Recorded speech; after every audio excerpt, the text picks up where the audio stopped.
Welcome to my Preakness Stakes preview. The Preakness is at Pimlico, which is in Baltimore. It is a purse of $1 million for 3-year-olds, a mile and 3/16. This is for the streak, my streak for the cash group.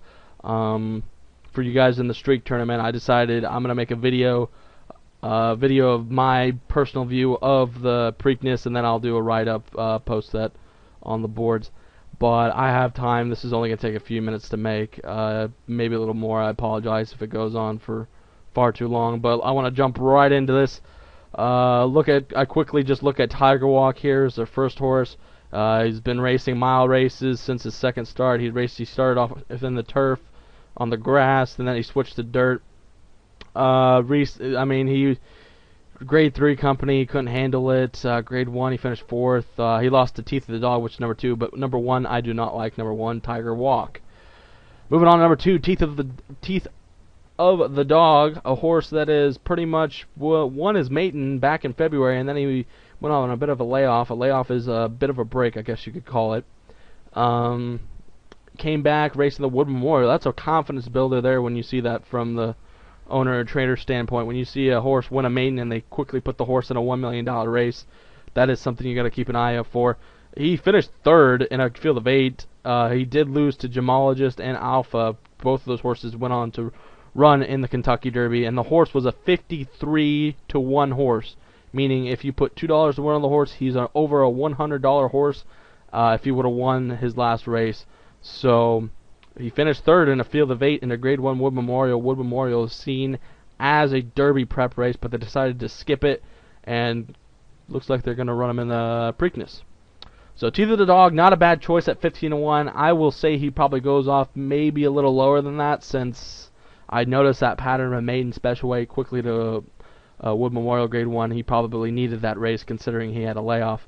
So Teeth of the Dog is a solid long shot in my eyes. He's got a good veteran rider in Joe Bravo. Moving on to number 3, Pretension. Look at all these little graded races. When I look at this horse, and he's not really competed against Grade 1 or Grade 2 company. He's competed in Grade 3s and just open stakes. He won the open stakes, but you look at his Grade 3s farther down the line. 9th, lost by 11 lengths, lost by 5.5. I just throw them out. Even though they're $500,000 races and they're Grade 3s, it's just I don't see much there. Plus, seeing him lose by a good amount of lengths, I quickly just throw out Pretension. Moving on to number 4, Zetterholm, a solid horse. Don't be deceived by his record. He's 3-5. He's 3 wins with 5 races. He's raced at Aqueduct. He's won his last 3, but this only been a maiden special weight, and then an allowance race, and then he won a small little open stakes by 2 1/4. He's got Junior Alvarado, who's going to stick with him today. It's just too much of a risk. His numbers are pretty solid with the 101-1. The higher, the better. But you know, they're stretching him out. He's ran at a mile, and they're going to stretch him out at 3/16.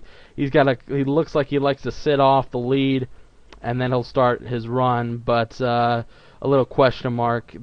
They got to be confident bringing him into the Preakness. You know, when you make a big jump in class from it was restricted stakes to the Preakness, which is the big boys. I think Zetterholm's just going to get outclassed. Moving on to number 5, Went the Day Well. Finished 4th in the Kentucky Derby. Lost by 2.5. Look at this closing number. He was far back, 17th in the race out of the 20. He was 18 lengths, and then he started coming along. He was 15th, 14th, 9th, and he closed to finish 4th. If you look at the little notes right here, he said it was bumped. He was 7 wide at the top of the stretch at the quarter pole, which is where they come when they turn around. They make their run to the finish line. He was 7 wide. 7 wide. That is unbelievable. He was 30-to-1. John Velasquez is a well-respected rider in the East Coast. He only lost by 2.5. He was flying. I would have to see that again. He was flying. I would definitely say this horse is a good contender. 6-to-1. I think people are going to look at him and see how much he flew. The thing is, though, the Kentucky Derby was a 1.25 miles, where the Preakness is a mile and 3/16, so he's going shorter, so it's not going to necessarily benefit him going the shorter distance. But if you look at this, he's shown that closing kick, and he's won at shorter distances. But, you know, considering a maiden special weight in a grade 3 company, went the day well. Look for him to close, maybe come second or third. He has a good shot. Give this horse a good chance to win the Preakness. Creative Cause, I've had the fortune to watch it here in my hometown at Dalmar when he won the Best Pal and finished third in the Dalmar Futurity. But that was last summer. We're looking at now. He had a good run. I like the way he ran in the Derby. I thought a mile and a quarter was definitely pushing it a bit far, but now he gets a 16th shorter. He lost to I'll Have Another Bodemeister. Dullahan finished third. And in this race, he finished 5th. He finished behind the Went the Day Well, who was definitely coming along with a better kick. Look at these hundreds. This horse has always shown determination. This horse is always up there in the top 3, if not top 4. And this horse, I always give this horse a chance. A well-deserved trainer in Mike Harrington. But I just think his performance in the Derby was good enough, but I think the shorter distance will benefit him. I'm going to be rooting for him, but I don't think he can win this race.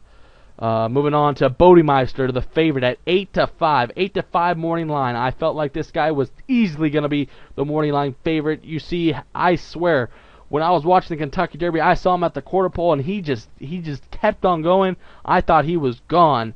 But then I'll Have Another ran him down, and he tired at the 16th pole. He ran out of gas at the 16th pole.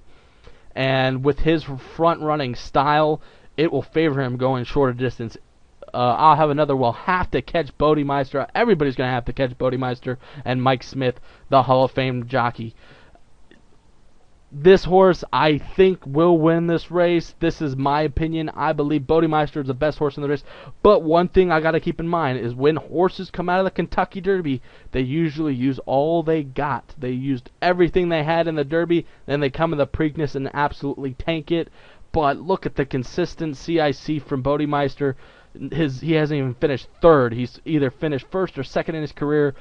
But, you know, a race as big as the Kentucky Derby, I don't know. I hope he can go wire to wire, but I'll be rooting for I'll Have Another because I haven't seen a Triple Crown horse in my lifetime, and the last one happened back in the 70s. I believe it was Seattle Slew.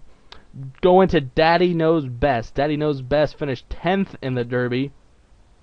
Lost 11.5 lengths. He didn't do nothing in the Derby. He's forced in. He steadied. We look back. He gets Julien Leparoux. He had Garrett Gomez on the Derby. He gets his normal rider, Julien Leparoux. Definitely a top-notch rider in the East Coast. Let's see. Grade 3 company he's been able to handle. He will improve. I could see definitely improvement.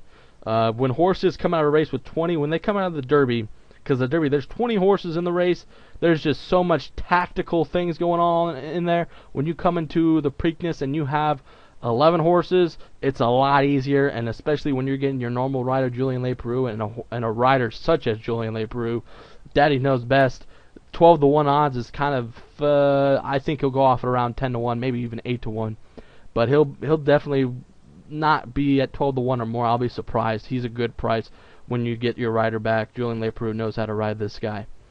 Going to the Kentucky Derby winner, I'll Have Another. This horse is just absolutely taken off since winning the Bob and Beverly Lewis back on February with Mario Gutierrez. And since winning the Santa Anita Derby, I had doubts about this horse. But he absolutely surprised me. I could not say any more congrats to Doug O'Neill and the Redhams. Definitely long-time trainer and owners here in Southern California. Gonna be rooting for them. I think the shorter distance will hurt him. But if he can run like he's been running in his past 3 races, I think it won't be a problem for him to sit off Bodemeister. And these two, I will not be surprised to see these guys going 1-2.